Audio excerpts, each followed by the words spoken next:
Did it, the books, the bit it, the books, the did it, the books, books. All right, welcome back to I'll Read It Eventually. Today, I'm going to be talking about a book. Probably, actually, this is the first book on the channel that I have not particularly enjoyed. You're probably wondering because every time I have reviewed a book, it's been, oh, this is a 4-star book or a 5-star book. This book, which is called Band on the Run, Xenophon, and the First Great Mercenary Army's Epic Escape from Persia by Robert L. O'Connell. This book is charitably 3 stars. It's probably more realistically 2.5 out of 5. Um, now, I should say, probably hard for you to see, but this is actually an advanced proof copy of this book because through a website called Library Thing, which is where I have a catalog of all of my books. They have early review giveaways. This is an early review copy of this book. The hardcover is already out, so you could go and buy it if you wanted to. But as I'm about to tell you, I think there are probably a couple better options to achieve the same purpose of learning about the March of the 10,000, which is what this book is about. Um, so, full transparency, this is actually the second time I've recorded this episode. The first time, one of the criticisms I had of this book is that it gives way too much historical context. And I cut in half the historical context he gives. And then I was editing the video and I said, wow, this is way too much. And I cut his in half. So that's one of my criticisms. And it's why I'm re recording because there was just too much bloat. There was just too much stuff, and I couldn't find a good way to edit around it. So, um, what I would say about this book is that it is a not so great retelling of one of the more incredible stories from antiquity. Um, and really quickly, I'm going to set the scene for you. And I'm going to do it quickly because I don't want to record this a third time. So, the setting of this book is 401 to 400 BC. Um, as context for that, this is in the Eastern Mediterranean. Okay, so primarily set in what's now the countries of Turkey, Iraq, Syria, Armenia, that area. Okay, um, in the 400s BC, the Greeks were undergoing serious national change. At the beginning of that century, so 490, they had weathered the first of two Persian invasions of Greece. Both of those the Greeks had won, driven the Persians away. Um, and the result of those wars, called the Greco-Persian Wars, was that Athens and Sparta were the two preeminent powers in Greece. So the two largest city-states had the largest militaries. Sparta had the largest army, and Athens had the largest navy. And for a number of years, Athens became the preeminent power in Greece because the Spartans were very isolationist and stay at home, and they didn't want anything to do with it. And so the Athenians formed something called the Delian League, which is sort of like an ancient version of NATO. It's a common defense alliance against the Persians. But eventually, the Athenians became somewhat overbearing, and their partners and allies said, we don't really like the way you're doing things. There were revolts, rebellions against Athens. Eventually, the Spartans say, you know what, we could do a better job than you. And the Spartans form their own common defense pact. And the two common defense pacts face off against one another and have a massive war starting in the 460s, which is known as the Peloponnesian War. The Peloponnesian War, I can't remember who the author is, but there is an author who wrote a book about the Peloponnesian War and who basically argues that the level of destructiveness, the level of engagement across society in the Peloponnesian War for the ancient Greeks is comparable to the First World War in Europe. So it's a massive conflict. It takes place both on land and at sea. There are multiple armies moving at the same time, tens of thousands of Greeks mobilized. The Persians play a role. They're bribing people and There are sort of peripheral powers who are in on the action as well. But ultimately, Sparta is able to triumph in the Peloponnesian War. So it's massive conflict. Sparta is able to triumph. And what that produces, and this brings us down to about 404 BC, what that produces is a huge number of men who have long-term experience on the battlefield, because the Peloponnesian War lasts off and on for about 4 decades. So 2 generations of men, almost 3, spend their coming of age and their fighting years, their prime fighting years, at war with one another. Basically, all of Greece is involved. Um, and so you have a huge number of what are known as hoplites. Now, I'm going to include a picture right here. So that is what a hoplite looks like. The hoplite is the primary type of soldier that the Greeks produced. Heavy infantrymen, covered head to toe in armor, with a long spear and a big shield, and formed up together, they became what is known as a phalanx. And a phalanx is just like a metal fist on the battlefield. They just sort of punch through or push over or bulldoze pretty much anything that is in front of them, including other phalanxes if they're the stronger of the two. And so the Greeks pioneer that sort of face-to-face, man-to-man, unit-to-unit warfare, very close-up fighting. There's a great book by the historian Victor Davis Hanson called The Western Way of War, Infantry Battle in Classical Greece, where he describes, using the primary sources, what it would have been like to fight in a phalanx and what the experience would have been like. Not just the physicality of it, or the fact that the enemy's over there with a spear that's like yours. There's an entire chapter in that book about blood and how much blood there would have been, what it would have done to the ground, all those sorts of things. So it's an incredible book. Obviously, the name of that will be in the description below. Really good. That's a 5-star out of 5 stars book. This book is not. So you have a huge number of hoplites that get created and become professional or semi-professional over the course of the Peloponnesian War.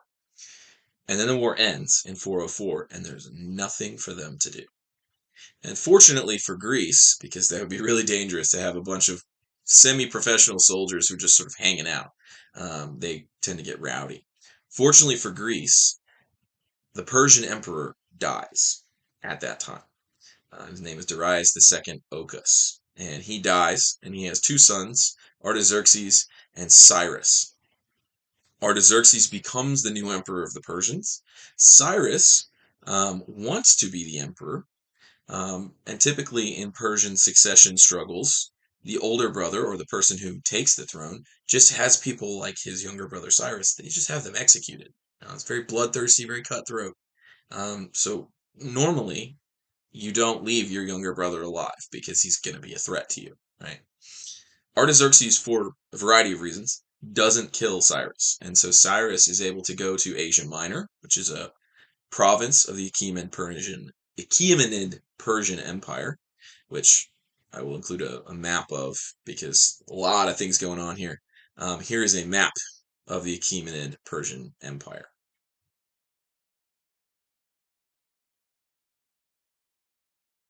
It's about 3/4 the size of the lower 48 United States. That's like 5.5 million square miles or something like that. It's huge. So Cyrus gets kicked to the far western end of the empire in Asia Minor, and he wants to be the king of the Persians. He wants to be the emperor of the Persian Empire. And so, in that day and age, the way that you bring that about is you get more soldiers than the other guy, and you go and you topple him from the throne in violent conflict. Um, and Cyrus realizes, and he's typically called Cyrus the Younger, to differentiate him from, there are a bunch of Cyruses in the Persian imperial line. So to differentiate him from those gentlemen, he's typically called Cyrus the Younger. And he realizes, because he was spending money during the Peloponnesian War to influence the outcome, he realizes there are a ton of soldiers, hoplites in Greece, who are at loose ends. And he decides that in order to topple his brother, he's going to put together a massive hoplite corps in his army. And he's going to use that to topple his brother. Okay. Now, that is what ultimately produces what's known as the March of the 10,000. Okay. Or the way that it's typically described. I should have pulled this down earlier. Sometimes called the Persian expedition, or in Greek, and that's where this title comes from, it's called the Anabasis. Anabasis comes from a Greek verb anaveno, which means to go up. And so typically in translations now, this book, which is by a participant in the March of the 10,000, Xenophon of Athens, this book is typically, the title is not translated as the Persian expedition. It's typically called now Going Up Country. Xenophon, as I just said, is a participant, a first-hand participant in the expedition that Cyrus launches into Persia to go and topple his brother from the throne and take over the Achaemenid Persian Empire. That's what this book is about. As I said, this is a not so great retelling of what is arguably one of the greatest stories in antiquity. 100 years ago, even 70 years ago, I wouldn't be able to do, an explainer on what is the March of the 10,000 because it used to be a part of common cultural parlance in the West. Everybody had read Xenophon, and everybody knew what the Anabasis was. You could not get out of grade school in the 1800s without having at least read Xenophon in English translation. Most children who actually pursued, or their parents had them pursue, full-throated education, they would have learned to read Greek. First of all, they would have learned to read Greek, but they would have learned to read Greek by reading Xenophon's Anabasis in the original Greek. So this used to be a text that was used to teach the Greek language to primary and secondary students in the United States. Obviously, that's not true anymore because most people don't know who Xenophon is, and most people have not read the Anabasis. You should. That's one of the upshots of this whole video, is you should. So, before I jump into actually talking about the March of the 10,000, which is primarily what I want to do because this book doesn't do it very well, I do just want to offer a couple criticisms of this book, Band on the Run, and then I'll talk about the March of the 10,000 and recap a little bit of my problems with this, and then we're out. So, things this book does well. Number one, O'Connell's clearly read a lot of the primary sources. He's clearly read some of the secondary literature studying the Anabasis, which is really the only account of this campaign, certainly the only first-hand account of a campaign, of this campaign specifically. There are later historians in the ancient world who will write about the Anabasis, but Xenophon is the only person who was there who writes a story about it that is at all trustworthy. There's one other figure whose name is Ctesias, who's a Greek doctor for Artaxerxes, the guy who's maybe going to get toppled from his throne.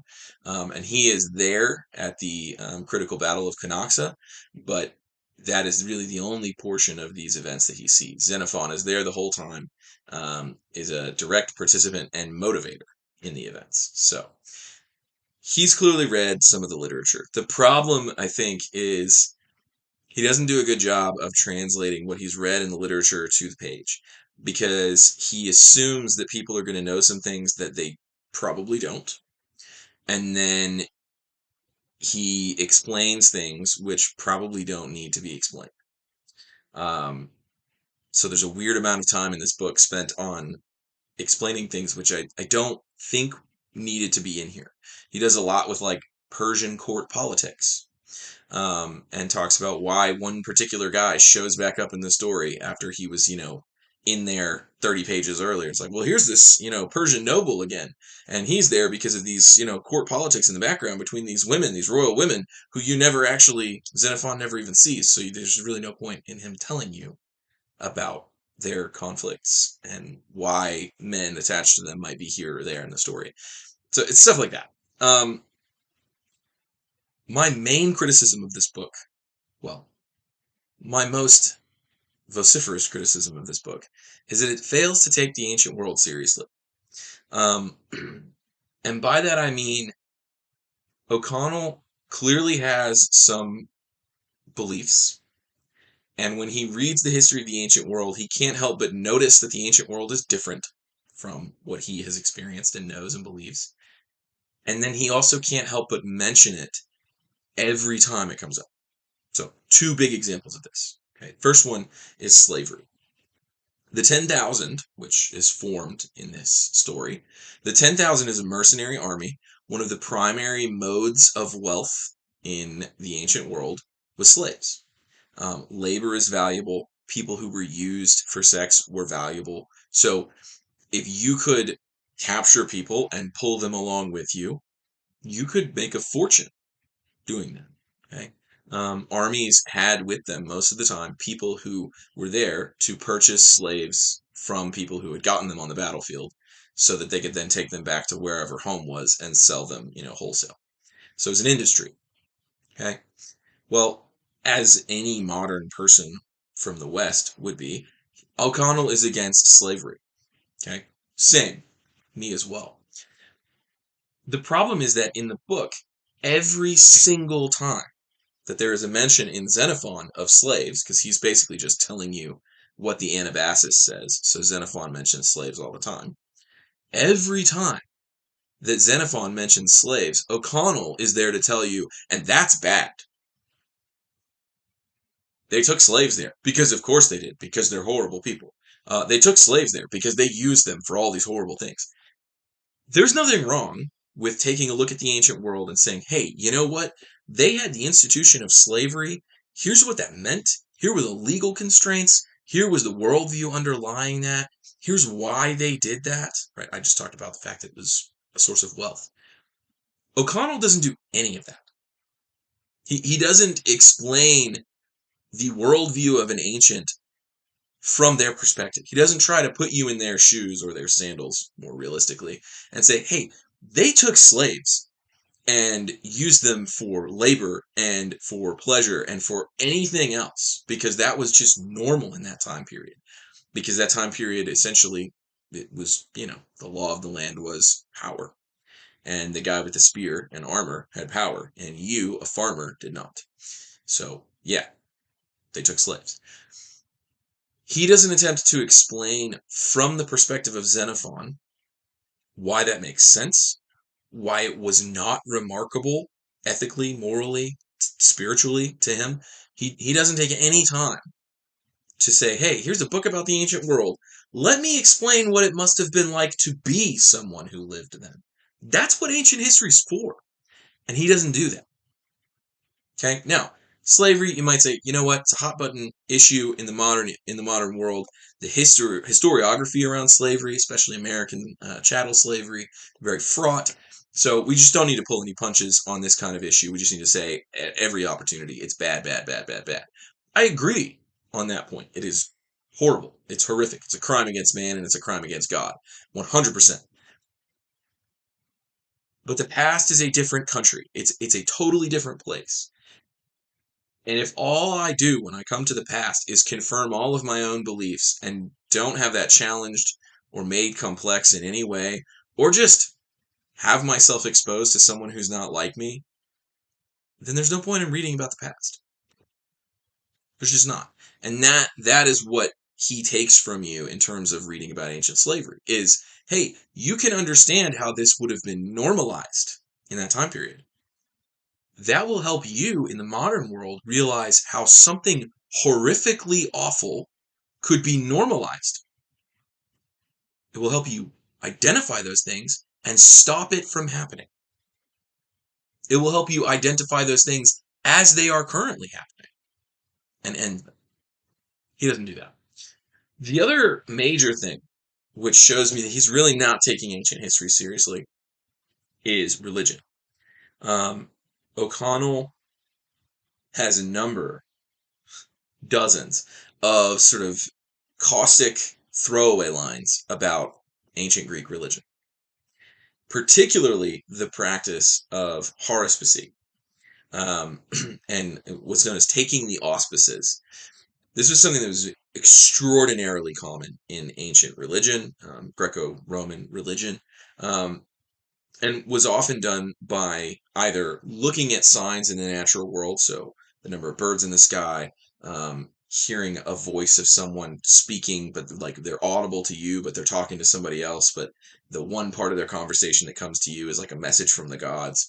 Um, and then the other primary mode of this, which Xenophon does a lot in the Anabasis, is killing an animal and then looking at its liver. And there was a very sophisticated series of identifications that you could make on the lobes of the liver to tell you things. Okay, that's what the ancients believed, is that the liver was essentially like a writing tablet for the gods. And if you knew how to read it, they would tell you things about the future. They would tell you if your battle that you were about to engage in would be successful. They would tell you which direction to go. They would tell you whether or not to trust this guide, or that he was a spy. Um, they genuinely believed that the gods were active in the physical world, and that you could get a communication from them using something like the liver of a goat or an ox. Okay, this is a huge part of the ancient worldview. Okay, millions upon millions, countless hundreds of millions of animals in the history of the world have been killed in order to perform this sort of divination. Okay, this was a widespread practice in the ancient world. No one would have questioned its validity as a source of knowledge until the modern period. Okay? People were still doing this in the Middle Ages. Okay, obviously people don't do this now because we recognize, according to the dictates of modern science, that the gods, or God, should they be real? Obviously, I think God is real, but I don't think God speaks to us through the livers of animals. Obviously, a modern agnostic or atheist would not believe God was there to speak to you at all. And so they're definitely, God, he is not speaking to you through the lobes of a liver of an animal. And that's the perspective that O'Connell takes, which is, well, this is obviously laughably stupid, and yet Xenophon finds himself sitting in the same place for a week and a half because he kills all these goats, and he doesn't get the answer that he's hoping to get, so he's afraid to move his army. Okay, that happens. At one point, the Greeks spend 10 days in the same spot because Xenophon does this sort of divination, and he's looking for an answer to his question, right? That it's safe to move on. And again and again and again and again and again and again, the answer's no. And so he believes, because he believes in the supernatural, he believes the gods are trying to tell him, hey, buddy, don't go forward or you might die. O'Connell does not take the ancient worldview, the spiritual worldview, seriously. And so he sees that and he's just like, he's looking at livers and he's being stupid. But that is to take your modern mindset and just shove it into the ancient world and say, well, everything ought to make sense to me, a modern. No, it shouldn't. Because, and I can't stress this enough, the ancients believed that you could access knowledge about the future by doing this. You could know what was going to happen before it happened. It's like the Minority Report. You could know before something happened. You could know. You could not do something stupid because the gods had told you, hey, this would be stupid, don't do it. If I had a box on my desk, and even 51% of the time I could open it and it would tell me what was about to happen, I would open it before everything. Okay? The Greeks believed, and the Romans after them, and basically every culture across the world had some version of this until the modern period. They believed that you could look at the lobes of the liver of an animal, and that was supernatural communication, which had genuine meaning for life. Were they wrong? 100%. Did everyone in their time period believe that? Was that how adults behaved? Yes. And so for someone who wants to, I would say, cosplay as a historian of the ancient world to just laugh off ancient religion as this stupid hokum, that demonstrates to me that he's not serious. He's not a serious author when it comes to the ancient world. If he was, he would take their religion seriously, okay, on its own terms. You can know that it's false and still understand that when Xenophon cut that goat's belly open and pulled out its liver, he was expecting to see the truth, and he was going to behave accordingly. It's wild to us as moderns. But you cannot understand a person genuinely. You cannot understand them if you're not willing to take their religious worldview seriously. Okay? And any religious person who's ever seen a depiction of themselves in popular media, and it hasn't been a good one, can tell you that, right? Xenophon, if he read this book, he'd be like, yeah, that guy does not take seriously what I believe. This is a farcical portrayal of me. Okay? So, those are my big criticisms. Other thing, and then I'll talk a little bit about what the actual Anabasis is. The other big thing is this. He tries to do way too much. He's got this theory about mercenary armies that goes all the way back to the beginning of recorded history. Well, no, actually, way past the beginning of recorded history. Chapter 1 of this book begins 300,000 years ago. And he, in a chapter, brings the timetable up to the 400s BC. And then in another chapter brings it down to 401 when this begins. And then in the last chapter, he goes from about 388 BC to the modern day. This book is 197 pages long. Too much in too little space. Just has this theory that he's trying to wedge into all of world history, a grand explanatory theory, and it's just too much in too little space. And it ruins the narrative. Just, it's not helpful at all. So, the story that he should have focused on and told dramatically, he doesn't. He gives all these stupid asides. But the story that he should have focused on and told dramatically is this. Again, it's called the Anabasis, or going up country, as Xenophon probably would have understood it. So you have Cyrus the Younger, who wants to be the emperor of Persia. He gets together a huge corps of Greek hoplites, and he says, we're going to go march into Persia, and we're going to fight somebody, right? He doesn't tell them who, because I think he's afraid that they won't come with him if he knows, or if they know that he's trying to overthrow the emperor of Persia. So he doesn't tell them exactly where they're going, but they kind of figure it out. He gathers a group of Greek mercenaries, between 11 and 13,000 to begin with. Eventually, they will come to call themselves and be known to others as the 10,000. That's what they're called in Xenophon's book, but this is written about 30 years later by, again, first-handers. And then Cyrus has about 17,000 other soldiers, local Persian levies, some other mercenaries from other parts of the Persian Empire. He's got some cavalry, some archers, guys called peltists who throw spears, variety of other things. And in the first phase of the Anabasis, this mercenary army just kind of extorts its way across Asia Minor, the southern coast of Asia Minor, because Cyrus spent his entire war chest hiring these Greek mercenaries, but then he actually has to go and conquer an empire with them. So he doesn't have any money. So he stops at every rich person along the way and basically tells his troops, yeah, you need to go take their stuff and we'll split the booty, right? This is a way to replenish his war chest because he has to pay them, right? He says, oh, I'll pay you so many dollars a day. And when we're finished, I'll give you a bonus if we're successful, basically. That's how most ancient mercenary contracts would have worked. And so they're trying to enrich themselves on the way. They're trying to enrich their employer because he's going to enrich them again later. So they're extorting their way through Persian provinces, because Asia Minor has several Persian provinces. They're extorting their way through Asia Minor. They march into Syria. They continue their extortion. And then they march across Syria toward what's today Iraq. And they follow the Euphrates River south into modern Iraq toward the city of Babylon, which is one of the capitals of the Persian Empire, or one of the major cities of the Persian Empire. It's not a capital, but one of the major cities. And so they're on their way there. They know that Artaxerxes will be in the vicinity of Babylon. And so they're marching to get to him.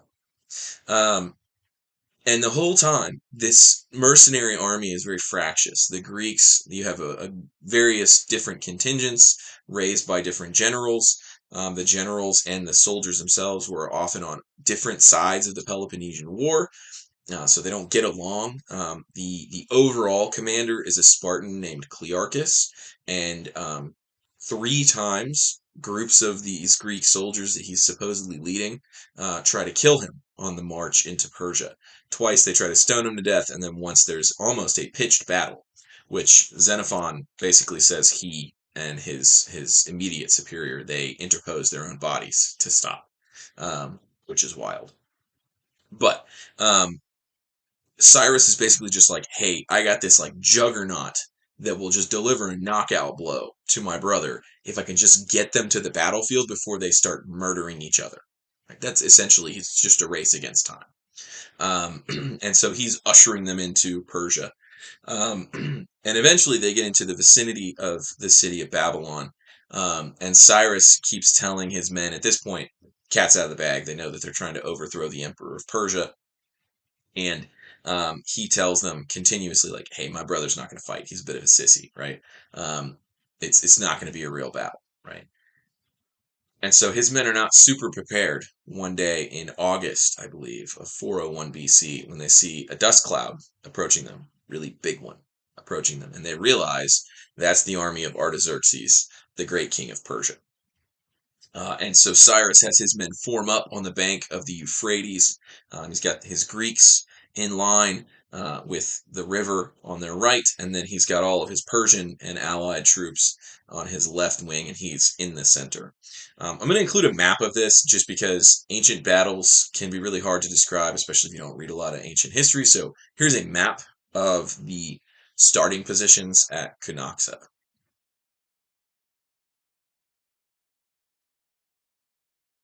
Okay, so the Greeks are on the Euphrates River, right? They have their flank on the Euphrates River, keeps their flank from being turned, keeps them from being encircled. And facing them is an army that's probably about twice their size under Artaxerxes, who's the king of Persia. And Cyrus basically tells the Greeks, go forward, kill everything that's in front of you, and if you can, kind of turn inward diagonally so that you can attack Artaxerxes himself. And Cyrus basically tells them, I'm going to go straight for my brother and kill him. Right.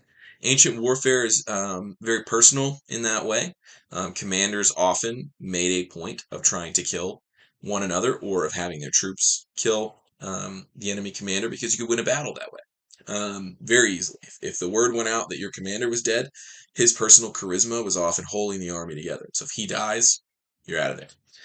Alexander the Great, 70 years later, would make extensive use of that concept. He throws himself into battle personally to lead his troops, and he is like a heat-seeking missile for the emperor of the Persians, Darius III. So, yeah, just it's a tried and true concept, and Cyrus knows that, so he's all about it. And the battle basically unfolds like this: the Greeks advance toward Artaxerxes' Persians, and they just steamroll. They just bulldoze them into the dirt. I think some modern military historians have surmised that maybe as many as 5,000 Persians are killed by the 10,000 at the Battle of Cunaxa. And those are basically the only casualties, except the bodyguards of Cyrus and Artaxerxes. Because the Cyrus's left wing, all the allied Persian contingents, they just run away, basically. The enemy advances, and they're outnumbered and outflanked, and they hightail it out of there. The Greeks advance down the river Euphrates and just obliterate everything in front of them. And they actually find themselves marching off the other end of the battlefield, effectively. Like, they have to turn around because they've killed everything in front of them. Exactly like they were supposed to. But in the meantime, Cyrus has made a beeline for Artaxerxes. Artaxerxes has, I think it's 6,000 bodyguards. Cyrus has like 500. And so the two forces collide. Cyrus is very close to his brother, but according to Ctesias, who's Artaxerxes II's personal physician, he's right there on the battlefield in case Artaxerxes is wounded. Ctesias records that a Persian soldier in the employ of the actual king Artaxerxes throws a spear that punctures Cyrus's face right below his eye. It's not clear if it kills him or if it gets lodged in this bone here, but throws a spear into his face. Ultimately, though, Cyrus is killed at the Battle of Canoxa. His bodyguards are killed. Most of his army is killed or dispersed, primarily dispersed. Um, and the Greeks turn around and do battle with the other half of Artaxerxes' army and drive them off. And then they return to their camp at the end of the day. All their other Persian and allied troops are gone. They don't know where Cyrus is, and they're kind of like, well, I guess we won. I don't know. I mean, what else do you call it? We're the ones still on the field, so we win, right? Um, which, to a degree, that is kind of how ancient battles go. The army that's still on the field is the one that wins.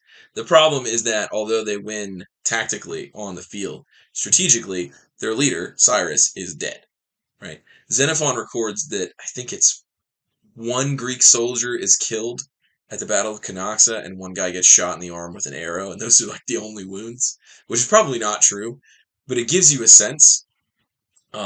Because again, some modern military historians are saying the Greeks kill 5,000 Persians in front of their shield wall, and they lose no one, according to Xenophon, right? Which probably means they lose.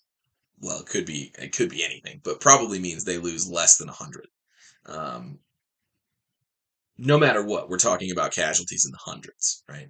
Um, and so that gives you a sense of just how strong a phalanx formation can be, and how effective their armor and their willingness to just lock shields and stick together in formation can be in the midst of a very chaotic battle, right? They win, regardless of what happens in the campaign. They win. Well, the next day, Persians begin to come to them from Artaxerxes, and they tell them, "Hey, Cyrus is dead. We killed that guy. We cut off his head. We cut off his hand. Here's the proof that he's dead." And a lot of the Greeks knew him personally and were in his command tent, so they can say, like, "Oh yeah, that's that guy's head. Yeah, for sure." Um, and so the Greeks very quickly realize, like, "Oh, we're really in deep because we're in the middle of the Persian Empire, and we were just enemy combatants of the guy who won that battle, and our guy's dead." And so Xenophon in the Anabasis claims, and O'Connell talks about the fact that Xenophon's account is the only one that survives, really, of this series of events. And so, although he definitely kind of burnishes his own reputation, um, he's the source we got. So he's the one we go with. Xenophon claims that he basically takes command alongside a couple of other guys, and he convinces the Greeks to mount a fighting retreat all the way back to Greece, over 1,000 miles away. And so the second phase of the Anabasis begins, because the first one was going into Persia and ends with the Battle of Canoxa. The second phase is the first half of their fighting retreat, or really the whole of it, but first half. They realize they can't take Persian roads back the way they came because the Persian cavalry will just run circles around them and eat them up. And so they decide to retreat in what seems like the only possible direction, which is northwest, across the mountains of what's now Kurdistan and Armenia. Their hope is to reach the southern coast of the Black Sea, which is peopled by Greek colonists. And they're hoping that if they can get there, there will be people who will be friendly to them and willing to help them. The Kurds, if you paid any attention to the war with ISIS in Syria, then you know that the Kurds more or less single-handedly defeated ISIS. I mean, yeah, U.S. airstrikes, but like the guys doing the fighting on the ground were Kurdish men and women. The Kurds have been that hardcore for thousands of years. That's what the Anabasis tells us. The Kurds, according to someone who Xenophon speaks to in the Anabasis, he tells Xenophon that an army of 120,000 Persians, which is like a normal number for Persian armies, 120,000 Persians marched into the mountains of the Kardukoi, is what they're called in here in Greek, the Kardukoi, and none of them came back. Not a single one. The Kurds killed them all. Now, that might be exaggeration. The ancients love to exaggerate. But the fact remains that the Kurds drove off an entire Persian army and killed a substantial portion of them. And the 10,000 are like, yeah, we're just going to march through there. It'll be fine. And then they do. They march into Kurdish territory. They're being harried from behind by Persian cavalry. There's actually more Persians up ahead of them, a couple hundred miles ahead of them. The Kurds are throwing rocks and shooting arrows and throwing spears at them and causing landslides. And the Greeks are having to take all the food that they need at spear point, right? Because the Kurds don't want them there. And so the 10,000 are forced to subsist essentially through violence or the threat of violence. O'Connell will mention here they take a lot of slaves. A lot of them are probably hostages for good conduct um, of their families. And then, of course, they are actually trying to make money, right? And so they're going to take them as slaves and then sell them later when they have the opportunity. But they march 8 to 10 miles a day under fire essentially the whole time from Kurds, right? They take multiple villages, they storm multiple fortresses, whatever they have to do. They cross rivers while they're under attack. Um, they find themselves trying to cross a river. There's Persian troops on the other side, like Persian regular army troops on the other side, and they force a crossing under attack by the Persian army. They pass into Armenia, or what's now Armenia. They fight numerous other local tribes. Everything from a couple guys, throwing rocks at them, to hundreds of men at the same time, attacking the rear guard, attacking the center, attacking the front of the column, all at the same time. They're carrying, 40 pounds of gear. They've got their camp followers. They're running up and down these mountain passes, fighting off enemy troops all day for months. And this is all done during the winter. A significant portion of the March of the 10,000 happens in winter. And so they do kind of just inflict their presence on some locals for the worst part of the winter. They just kind of force their way into their homes and villages, and they're like, hey, we're not leaving until the snow melts, which must have been horrendous to be one of those people. But eventually, Xenophon records that he is fighting a rearguard action against some locals one day, and they have a guide who said, "Hey, I'll get you to the place where you can see the Black Sea, or if I don't do it in 3 days, you can kill me." And it's day 3. And Xenophon's like, "Yeah, we're gonna cut this guy's throat later." And he's having a fight, and he hears yelling up at the front of the column, and so he finishes that up real quickly, and he double times his men up this ridge, and they get there, and they find their comrades not fighting someone and shouting battle cries, but yelling "Thalata, Thalata," which is the sea, the sea. And Xenophon calls the place Mount Trapezus. He says you can see the Black Sea from its summit. Um, and that's sort of the end of the second phase of the Anabasis. The third phase is much quicker to describe because they essentially just extort their way down the coast of the Black Sea. They tell these Greek communities and the local peoples, hey, you can give us food or we're going to take it. That's basically how that's going to go. You can give us food or we're going to take it, right? And slaves too. And eventually they're sort of ushered on. They fight another battle with the Persians. There's Persian regular army troops that they fight again, and numerous conflicts with the locals. But ultimately, they march themselves all the way back into Ionian Greek territory, so on the coast, the far western coast of Asia Minor, facing Greece, and they're able to secure passage across. The remainder of the Anabasis and the slowest part of this book near the end recount the fact that they basically start selling them their services as a mercenary army. The 10,000 exists as a coherent unit or force for about another 10 years. They fight for the Thracians, there's like a dictator there, and then they fight for the Spartans. And Xenophon is there for most of it. Um, so, the 10,000 marches in this gigantic triangle that starts essentially at like Byzantium or Constantinople. And they march all the way across Asia Minor, down south into Iraq, back northwest across the mountains of Kurdistan and Armenia to the northern coast of Asia Minor, southern coast of the Black Sea, and then march all the way back across the northern coastline back to Greece. It's an incredible feat of endurance. Nevertheless, I mean, not even including the fact that they are fighting basically the whole way. It is essentially one long battle, right? There's no reason they should have made it, but they did. Infinite resourcefulness. Good commanders, as Xenophon will tell you. They're great commanders, the best. He's one of them, so obviously they're the best. But Yeah, and so one of the great adventure stories of antiquity, to be sure. Um, Ultimately, O'Connell just does a really bad job of telling it. Hopefully, I did a better job than he did. Um, we'll see. Certainly, I did a shorter job than he did. Um, so, last thing I would say is this: if you think that that sounds interesting, the story of the March of the 10,000, don't buy this. There's a great book. It's historical fiction. It's not. There's a good book, not a great book, a good book called The 10,000 by Michael Curtis Ford. Really accessible historical fiction about this series of events, even for somebody who doesn't know anything about the ancient world. Really good book. Highly recommend that. Secondly, if you think that this sounds interesting, just read the Anabasis. Don't read Band on the Run. Read the Anabasis. This book has existed for almost 2,400 years, which means it's out of copyright. It's in the public domain. You can find numerous editions of this book in English on the internet for free.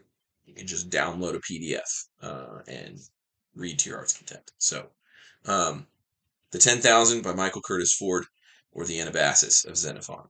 Either of those. Great. This book, Band on the Run by Robert L. O'Connell, 3 stars, 2.5. Yeah, not great. Go read something, just not that.